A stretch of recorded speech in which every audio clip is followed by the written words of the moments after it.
And here's the man, Davis Schneider, second baseman and left fielder, more left fielder recently for the Toronto Blue Jays. Davis, thank you so much for taking the time. It's been so much fun watching you the last, I guess, year and change now, and continuing to slug. And I mean, how are you feeling overall? But first of all, thanks for having me. But overall, I feel good. I mean, still in the big leagues, still playing baseball for a living, so you can't really beat that. But I've been struggling a little bit offensively, but it's just the way baseball goes. Sometimes you're doing well and on cloud nine. Sometimes you're down in the trenches, kind of grinding for a little bit. So and I feel like I'm in the trenches right now, kind of grinding and trying to figure it out. But still got to go to the park every day and still kind of work on things and making sure you're trying to help the team win. And it's a long season, so there's going to be some times where I'm still feeling good, and sometimes where I'm still going to feel like I can't hit anything. But just the way baseball goes. The beauty of baseball is you do it every day, right? You got to show up whether you just went 0 for 4 or 4 for 4, and you get to kind of rinse it and do the same old thing over again and hope it Mm-hmm. changes.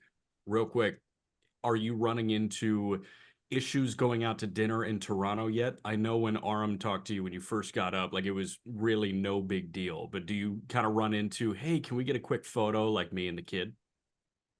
Yeah, that happened earlier in the season, but like I haven't really gone out at all. Like we go after the games, even on day games, like we'll go back to the apartment and literally just play video games and kind of hang out. Me and my roommate Ernie literally don't do anything besides kind of just hang out and play video games and play golf. So like I don't even remember the last time I went out to a restaurant here in Toronto, but I'll go out there once in a while and kind of get seen and fans are great here. They're really nice, and they just want to take a picture with me, which is fine. And they're just good sports about it, so I don't really mind it. What I video know. games are you Oh, playing? sorry. Go ahead, Jack. What video game? A lot of Call of Duty. Call of Duty is probably the main one. I don't really play the show or kind of like sports games, but Call of Duty or Fortnite is the top two. I've been trying to put people on X Defiant now. It's the new free game. I've been playing it with my buddies in my spare time. Kind of Call of Duty adjacent. A lot of Is it? fun. Yeah. No, Yeah, I'll text you the pitch after we record. I'm telling you, it's a lot of fun. But not as much of the Mario Kart kick as I know, like it's our Griff. mutual friend Griffin. Now more of the Yeah, shooting game guy. yeah, big time. I mean, I have a Switch. I usually sometimes play it, but like none of the guys. I'm not gonna play solo Mario Kart. That's just not fun. So like if I have like Yeah. 3 or 4 guys here and we're kind of either just hanging around, we'll play Mario Kart. But other than that, it's kind of just Call of Duty.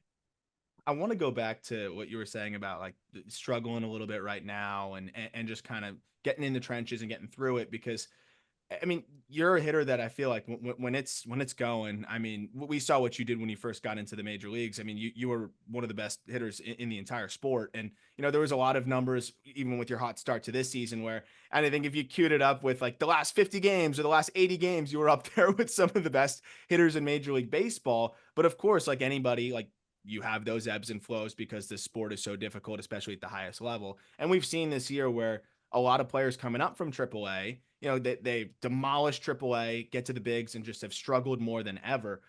How do you feel like the league is trended towards like I think making it really difficult to string together good games because we talked about it before we recorded. Like you face all these different teams with different philosophies, different staffs, and even if you get to the starting pitcher, like with the Guardians, great. Now you have a bullpen of just disgusting arms that you start one for one.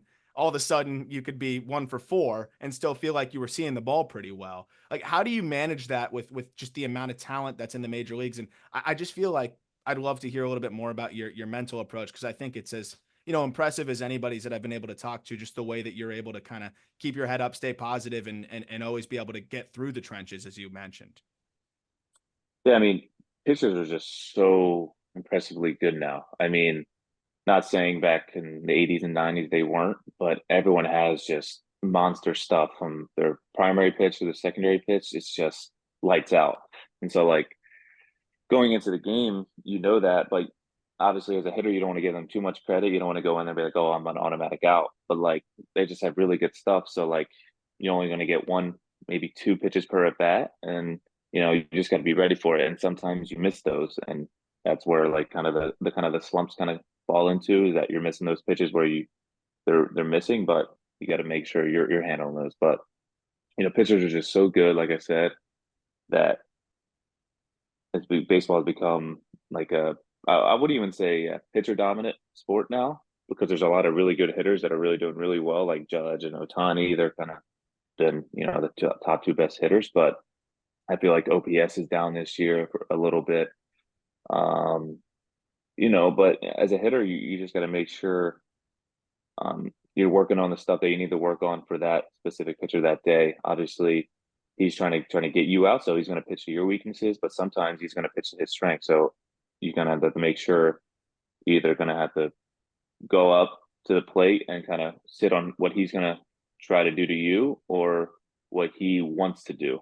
So there's two different ways to look at it, and sometimes you just have to guess. But you know, like I said, hitting is just a hard thing, and you just got to make sure you're working on it each day and trying to get better, and that's all you really can ask for. And I love that you point out that it's gotten harder. It's a really hard thing. And it took until I think June 27th for league wide OPS to get over 700. Like it sits at 704 right now, but we were pacing through the first half of the year. It would have been the first time since the mid 80s that league wide OPS was under 700. But you jumped into pro ball in what, 2017? And Yeah. I just read part one of what's going to be a 5-part series on The Athletic, and it's literally called Missing Bats. And it's a 5-article dive into the obsession with whiff in pitchers. And obviously it's making guys really, really good at missing bats. How has, kind of pitching philosophy to not only a Judge and Otani, but also 8 and 9 guys in a lineup, do you feel changed since you got into pro ball in 17?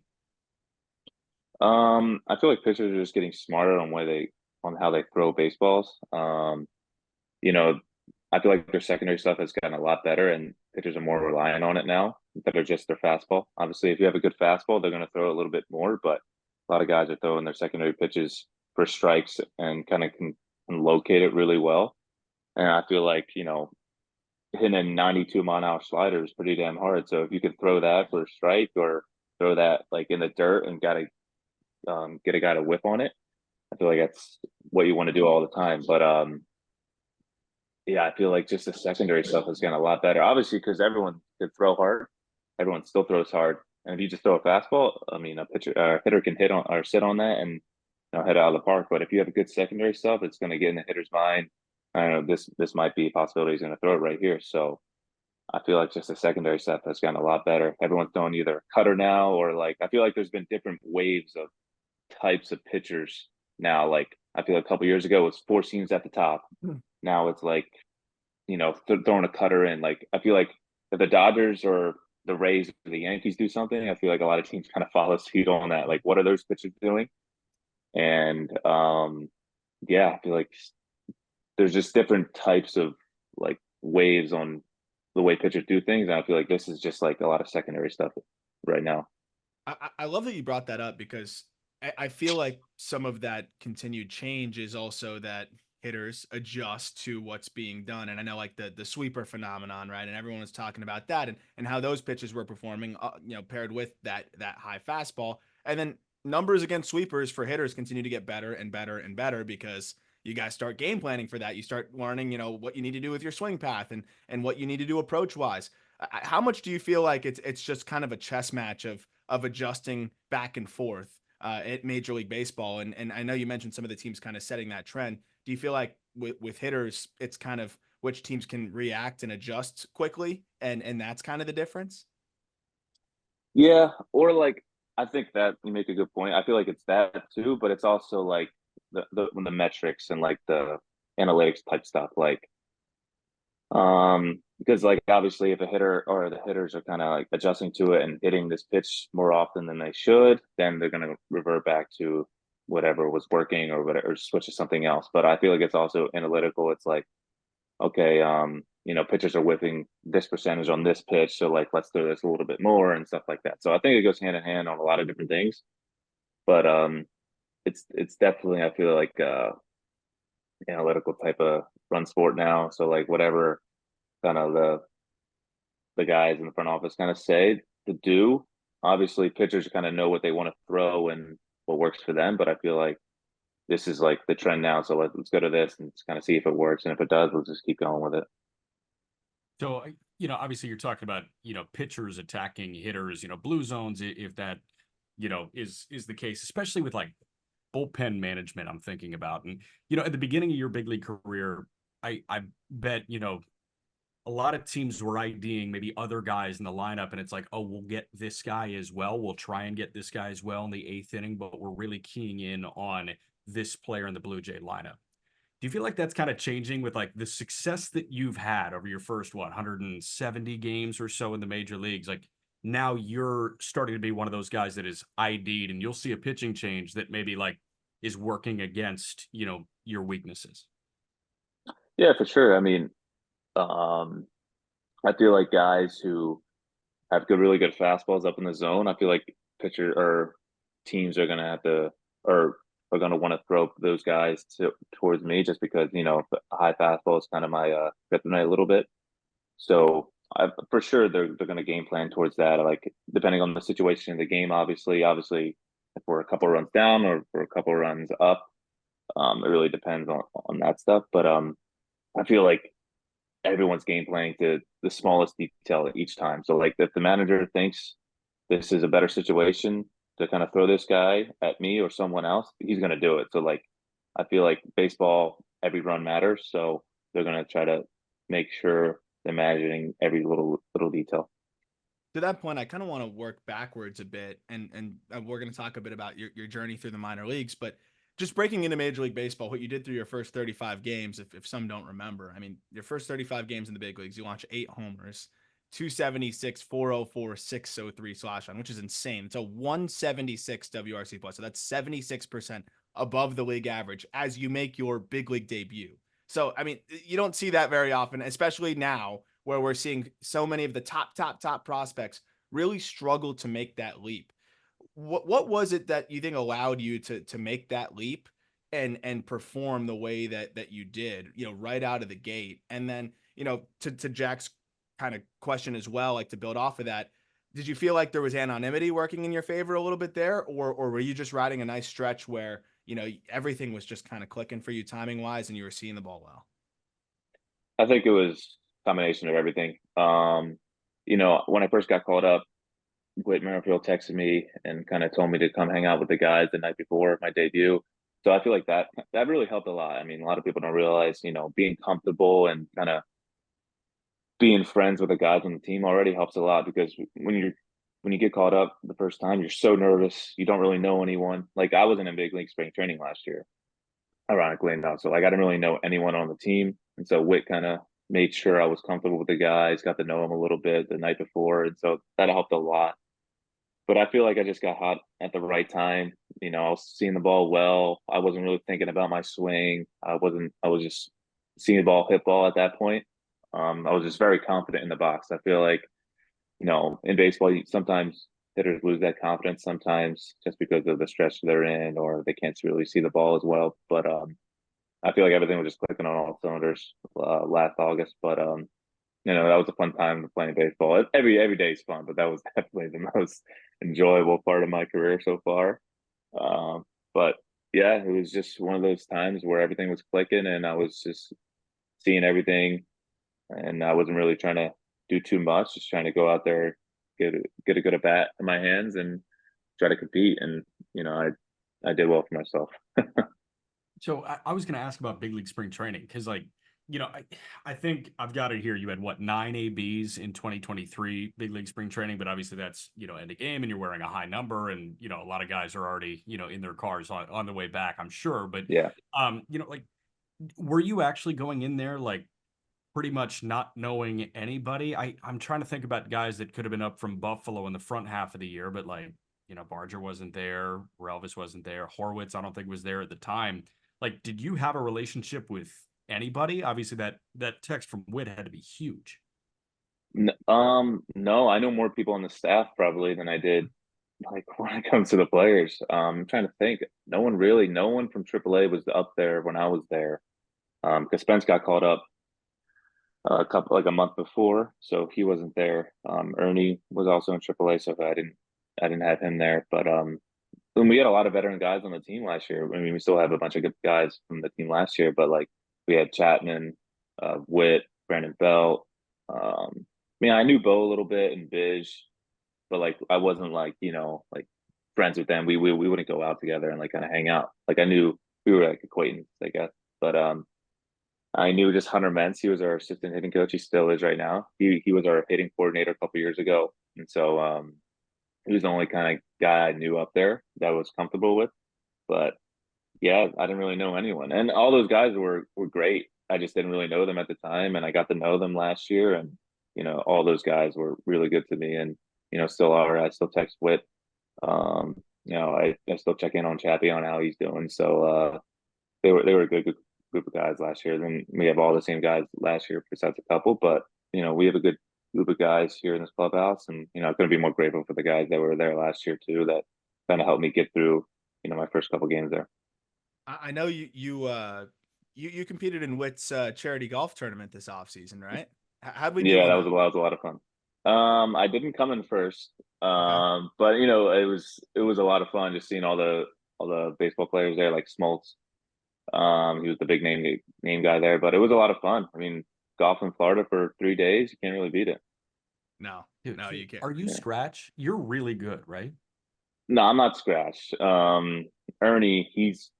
Ernie Clement. He's pretty good. He's almost scratch. He's like a two probably. Witt is like a one or a two. There's a lot of good golfers in baseball, but I hear I hear Jeff McNeil is probably one of the best golfers in MLB. That checks I hear out. he's really good. Witt is really good. He can shoot low 70s a lot. I'm like usually low 80s, high 70s here and there, and so really depends on the course and how I'm feeling. But um, I wouldn't say I'm bad. I would say I'm average. But there's a lot of good guys that I play with that can kick my ass.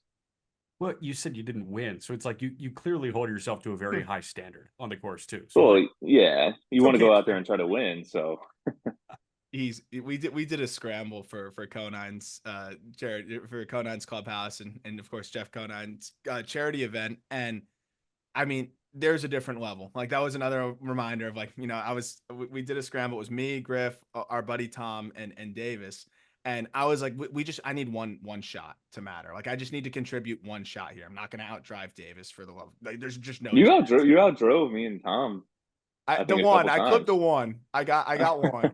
I didn't pay him to say that, but I hit one putt and it was the best day of my life. The point being is like these guys that play baseball, it just seems like it comes so much easier to you guys, and I feel like it's become this like go-to unplug where it's adjacent enough to where you can be nasty at it, but it's also far enough from it that like you're Yes. unplugged. Because like again, like I feel like I could train and train and train, and it just doesn't really matter because you guys are just gonna be able to do something different with the club. I watch Niner too. Like there's days where like he could fall apart a little bit. I've seen it, but like when he's dialed, like forget it. It's just like then you get reminded like, oh yeah, they're professional athletes, and there's just like levels to this thing. How does that competitiveness kind of come out on the course when you guys are playing together? Like obviously it's fun, but you also are all professional athletes. Oh yeah, we're trying to kick each other's asses all the time. When we go out there, it's like kind of a relief from baseball. You're not really thinking about baseball, so but you still want to compete and try to beat the guy next to you. So, we have some good matches out there, and playing with Griff is the way he swings the club is so funny to me because he tries to go so slow and tries to be so smooth. Like he sees all these golf videos on Instagram and YouTube, and he's like, good tempo, and because he's a strong dude, he can hit a baseball farther than anyone I could really know ever really known. So, but when he swings a golf club, it looks like he can't swing anything really fast. But I feel like he's just watching too many golf tips and golf YouTube videos. you stay off that. Like that's not what your Instagram Explore page is full of, golf swings. Oh, it is, but like I usually don't follow it. It's just I usually don't follow the tips just because like they're telling me two different things. I'm like, this feels terrible. So I just try to be athletic when I'm playing golf. I try not to really think about it just because like golf's the one sport, or baseball and golf are two sports where if I think about it, then I'm gonna break down and break down my swing. So I just try not to think too much when I'm standing over a golf ball that's just sitting there. Right. So I see a lot of like, especially on social media and stuff. There's a lot of baseball swing discourse and a lot of toxic engagements between like hitting coaches and stuff that I always just stumble upon and be like, oh, that's pretty funny. But the point being is like there's a lot of different hitting philosophy in baseball, and people are very passionate about that and go back and forth.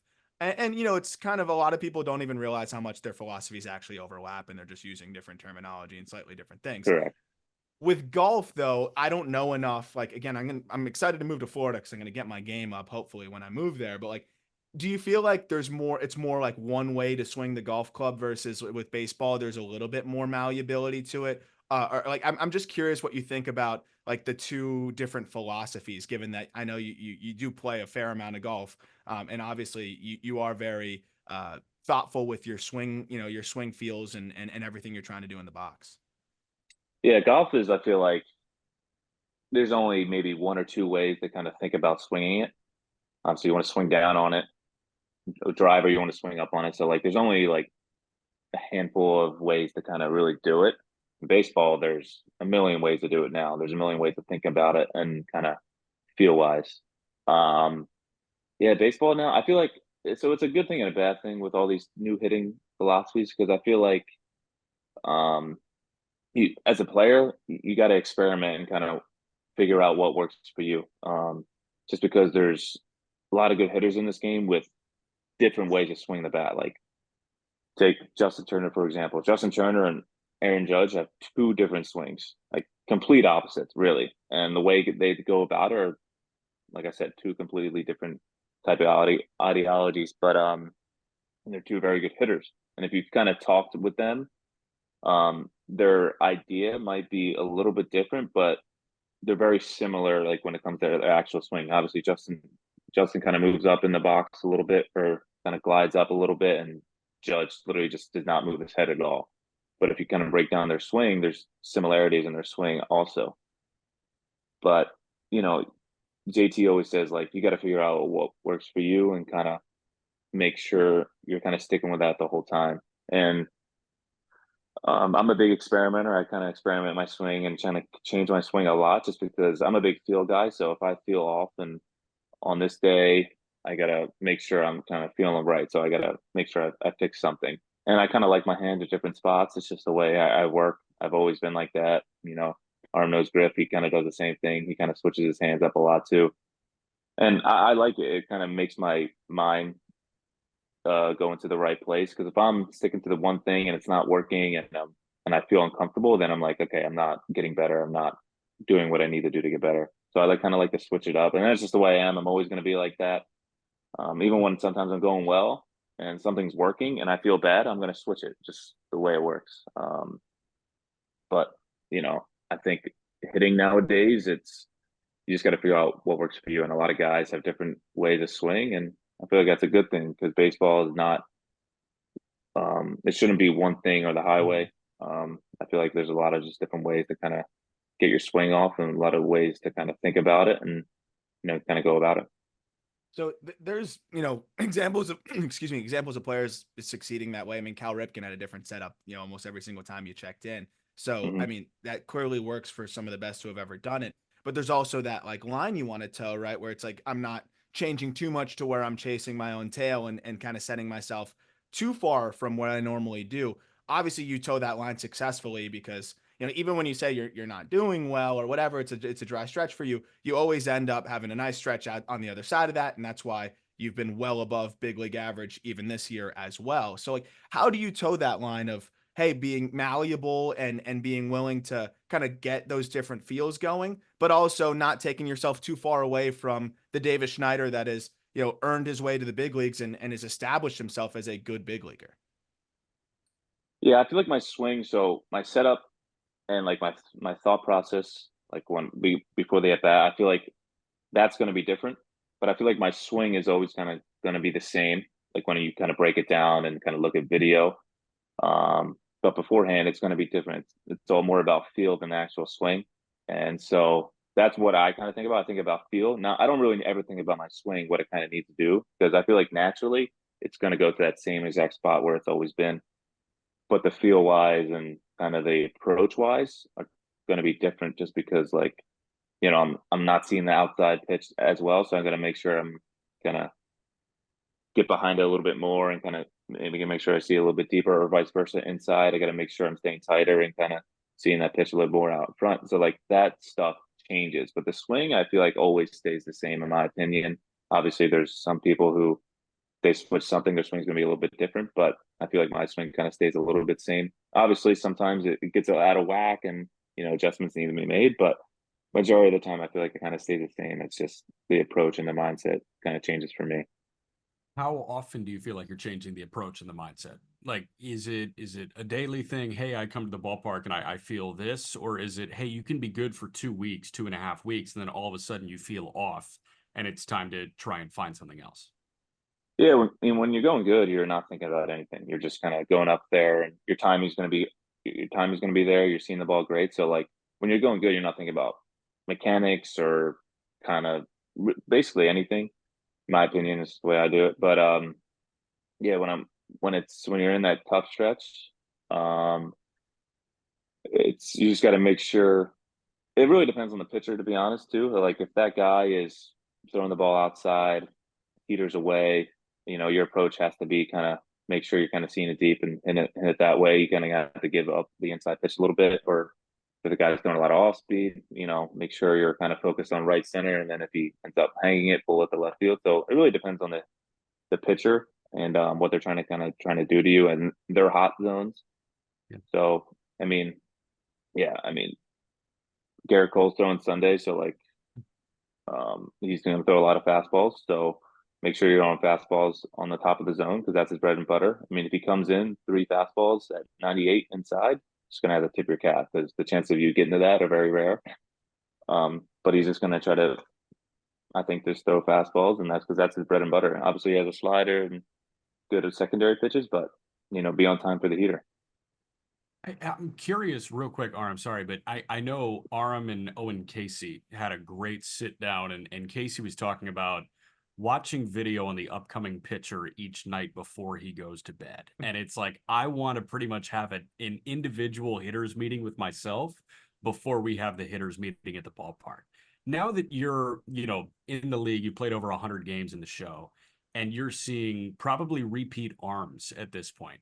Are you, obsessing over the guy that you're going to see the next day? Or is it, hey, I know the gist of what he wants to do. We'll get into specifics during the hitters meeting and we'll just let it rip from there? Probably a little bit of both. If this guy's having success or he's doing something different, I kind of look at it. But if he's like, I don't want to say like a regular dude or something like that, but like a Ben Lively with the Guardians, like he throws a lot of sinkers, like a lot of two seams. I haven't really this is a really good year he's having. So like I kind of look at him like, why is he having success? Like he has only like a 2.9 or a 3 RA. So I kind of look at that stuff and be like, well, how are they getting hitters out really well? Same thing with like, or if a guy has like a 5 and I think he's really good, like why is he getting hit around a lot? Like Logan Allen from the Guardians, like he had a good year last year. Like why is he, getting hit around a little bit? Because I think he's a really good pitcher. And so I kind of look at that stuff and kind of see where he's either getting hit most of the time or how he's getting hitters out. So it kind of goes hand in hand when it comes to that. I want to work backwards a little bit just to your story now and your journey for those who may not totally know. You said one of my favorite things that I think anyone's ever said on the call up when you came on, where I had to ask you, and I'll be honest, I probably don't ask this question if we weren't friendly before because it's just a little bit personal, but I loved how you answered it because you were 28th round pick and you were committed to Rutgers and you signed for $50,000. And so I was just so fascinated by that whole situation. What inspired you to forego college and sign for $50,000? And you said $50,000 is a lot of money. And I was like, Yeah. that's a valid answer. But also, as you've gotten to the big leagues, you made that signing bonus back quite quickly. And for a lot of players, like, they'll justify just going to college, the value that comes with that, and figuring they're going to get more on the other side. Doesn't always happen that way. And obviously taking the bird in hand worked in your favor. But this was also a heck of a journey. Like you were in rookie ball for 3 straight years. And I mean, the first year in rookie ball put up good numbers, but I mean, you were there for 3 straight years. Then, as a 20-year-old, get to short season ball, and we'll talk about the rest of that. But at the point where you're, third year of rookie ball there, what was kind of going through your head at that point? And did you still feel like you were, on track? Because of course, high school guy, later round pick, they're always going to be a little bit more conservative with your promotions and things. Where were you at that point? Because we talked a little bit about the middle ground here, where I know you started to play less, and I'm excited to kind of get into that with you. But I never really asked you about like that third year in rookie ball. Where were you at mentally at that point? Yeah, so I started out in 2019 in low A, Vancouver, short season, and then I batted maybe 140 for the first month, and then I got sent back down to rookie ball in Bluefield, and that was kind of I mean, honestly, it was a really good thing for me, and I kind of took it as that. I was like, all right, it's a fresh start.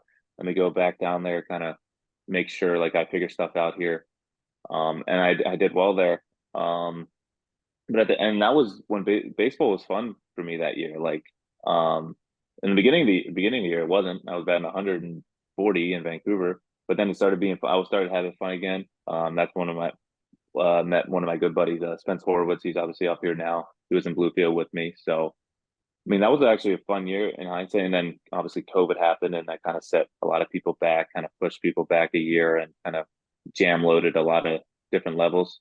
And then obviously we cut 3 teams, I believe, after that. So that cut a lot of teams. But and then 21, I didn't really play that much. I was in high A, didn't play. I played once a week. I got in a full season. I got 130 at bats. I think that's nothing. Um, and then in 22, I went back to high A, and they told me they were like, we want you to get at bats. We kind of like what we saw last year. Kind of want you to kind of play every day and kind of see what you can do on a daily basis. So, and then I took it as that. Okay, I want to play every day because I didn't want to go to Double A and not play. That would have sucked again for a whole year. And then, but then I sucked in 22 beginning of the year. That was batting like 170 for the first month and a half, and then I started to do well. I think my career high average is like 230 or something. Like it's not great. Um, and then in Double A, I started out not great, and then I got put on the development list for a week. I was batting 220. And then I got taken off, and I started to do well. And I feel like I only had like 140 at bats in Double A, maybe. So I kind of not skipped Double A, but I kind of like figured I kind of swivel my way through Double A for a little bit, and I didn't have to spend too much time there. And then Triple A happened at the end of 22. Then I started out in 23, and I did really well. And then here I am now, basically. I want to So go to that. Sorry, Jack. Just one quick follow up on the high A range there, where when you were playing once a week. I know that was probably. I don't want to speak for you, but just trying to call back to some of the conversations we'd had.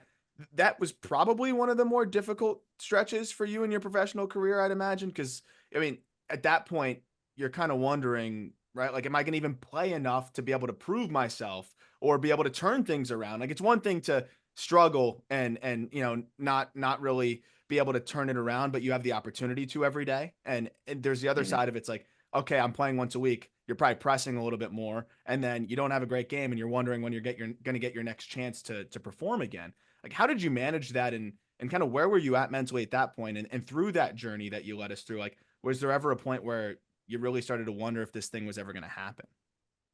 Yeah, there was a time in 21 where I kind of wanted to quit a little bit just because I was going to the park every day, playing once a week, and then when I did get in there, I was not doing great at all. So I definitely thought about it. I texted a couple of my buddies and was like, "Yo, I'm thinking about hanging it up," and they were like, "No, just stick with it for the rest of the year. You never know what happens, injuries, call ups." So like, there's a lot of good people in my corner that kind of helped me kind of stick through it.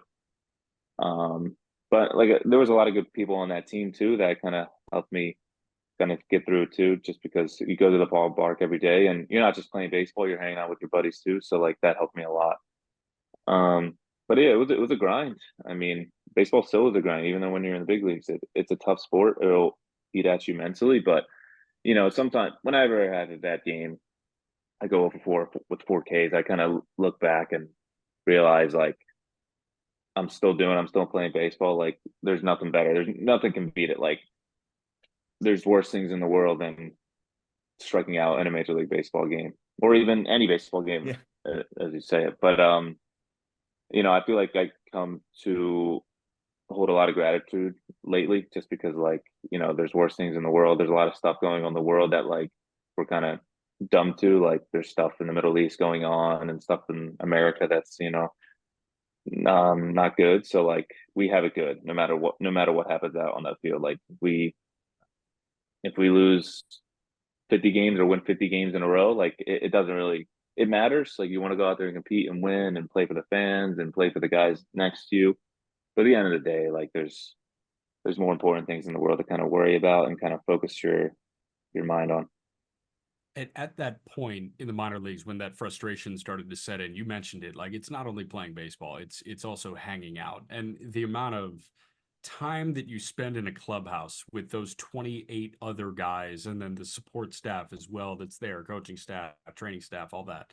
Like there's a lot of time where you can just kind of hang out with those people, and like popping into clubhouses over the last 5 years for me, like you can tell when a clubhouse is just kind of energy sucked, and when like there are some individuals that are isolating themselves out of frustration, and that like you're there every day for 6 months. I feel like that is such a tough spot to be in if you're going to isolate. Did you ever find yourself in that moment of isolating where it's like, I'm frustrated, I'm a guy that's playing once a week, and it's tough? Or were you making at that time even more of a conscious effort to hang out with your friends in the clubhouse like you mentioned? Yeah, I feel like I was never that guy to kind of isolate himself. Um, just because it wasn't just me. It was there were so many good guys. We'll go back to 21. Like so many good guys on that team that kind of I love being around. So like, why be mad and pissed off or sad and disappointed? Well, you can just be having fun and obviously you want to play and everything like that. But um, those guys are going out there and performing. So you want them to do well. So you got to cheer them on. So like you're not just playing for yourself, you're playing for the guy next to you. So like you want them to do well, you want them to succeed. And so like if you're down in the dumps, then like it's gonna rub off on a lot of other guys. So you just gotta make sure you're just trying to have fun no matter what you're trying to do. Obviously there's gonna be times where you're gonna be pissed and not in the right mental state, but that's what friends are for. It's friends to pick you up and cheer you back up.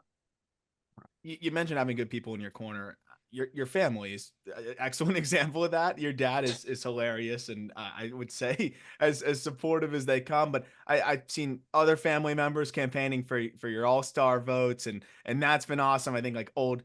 I might be wrong, but just some of the things that they like. Oh, I think it was like old coaches or little league that you used to be involved with. Like I'm just seeing so many people rallying around Davis Schneider, but specifically your family and your dad is one of my favorite Twitter follows. I can't lie.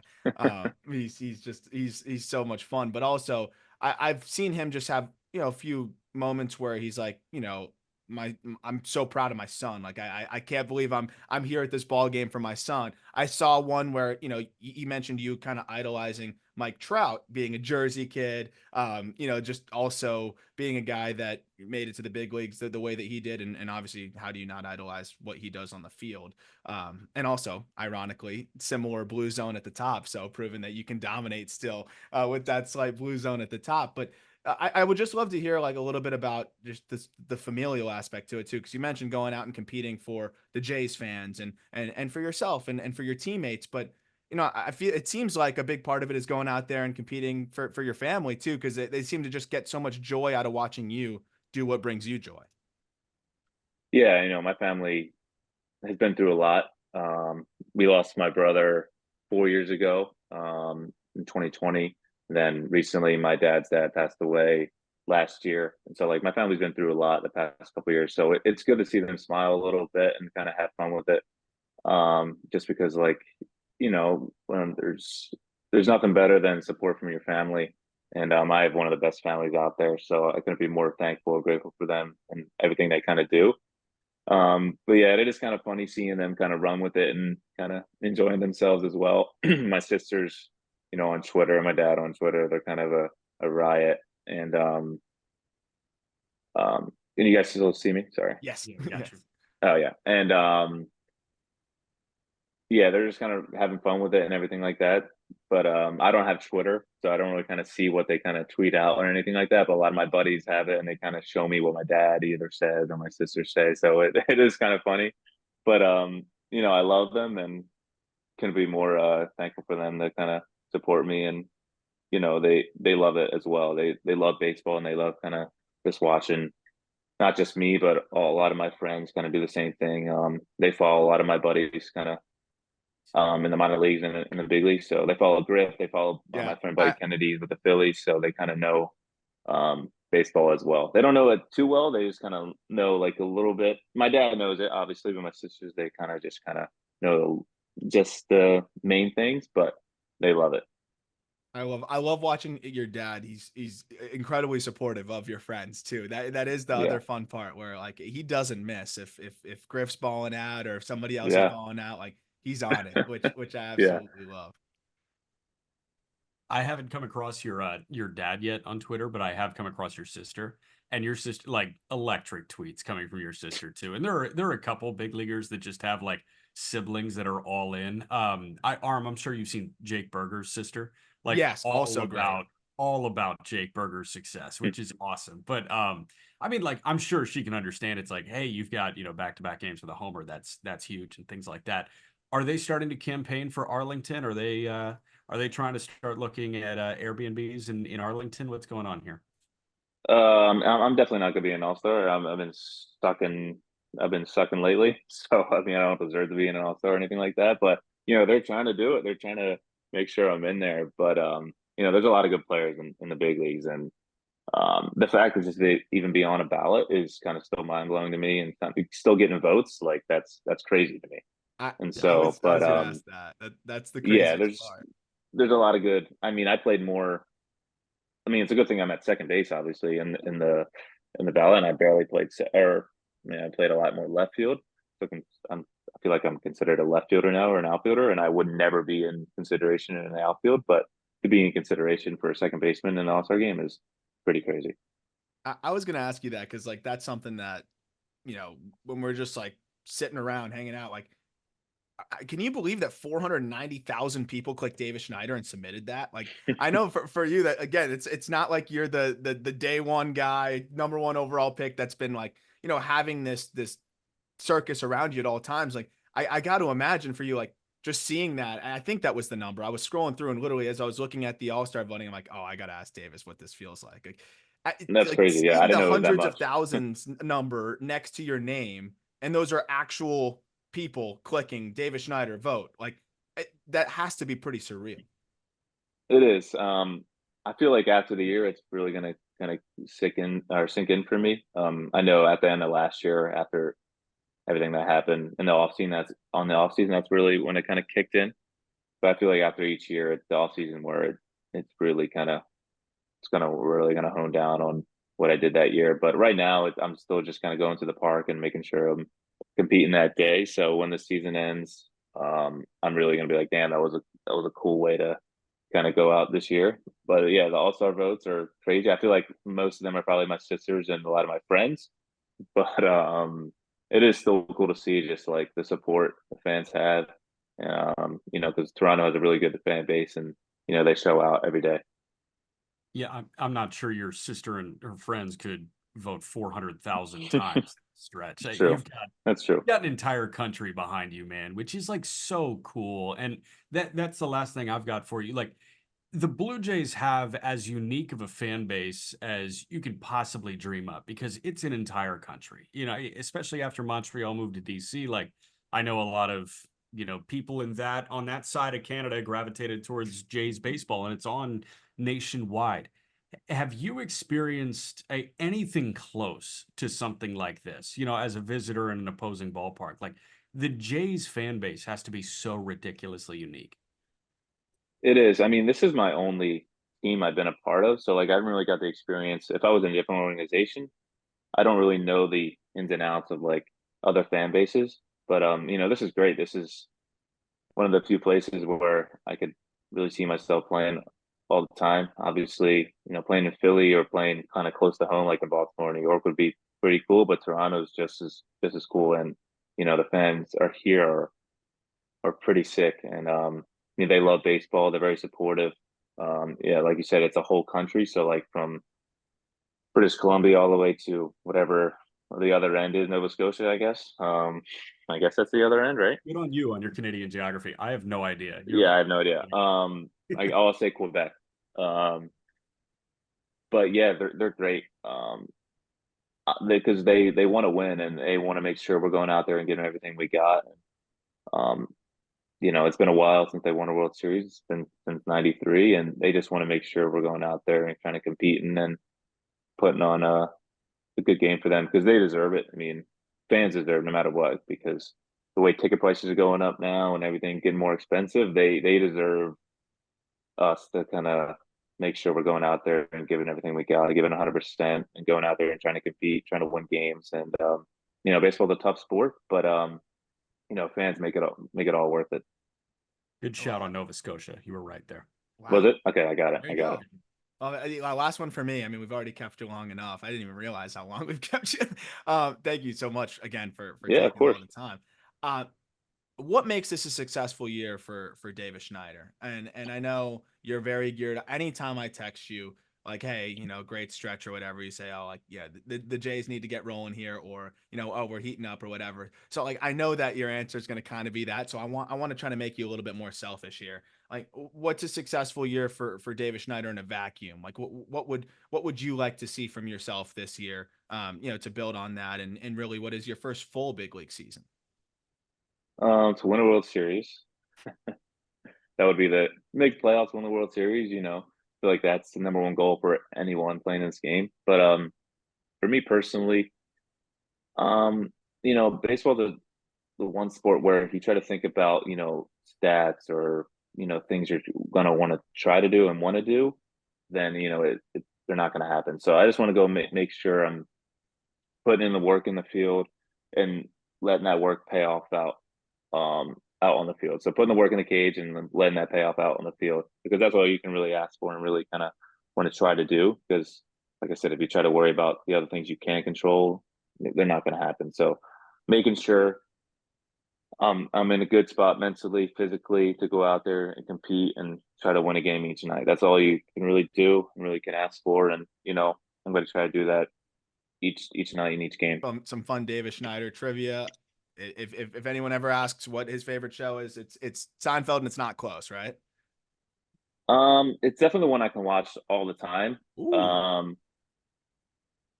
I would say It's Always Sunny is a good one. Ooh, okay. That can compete to it, but definitely Seinfeld. I honestly, definitely yeah, Seinfeld. I thought Seinfeld had like a bigger gap, bigger lead here, so it's a little bit closer with It's Always Sunny. It is good. Great Like show too. it's definitely the one I quote a lot and majority of the time, but there's other good shows, but yeah, I would say still Seinfeld. Still Seinfeld. I think I've seen you and Griffin have a full conversation only in Seinfeld quotes and actually like achieved what you were trying to interact. So like it's Yeah, amazing. yeah. We know how to talk with each other just through quotes, and he's basically Jerry, I'm George. That's how we kind of get the. That's how we kind of differentiate each other.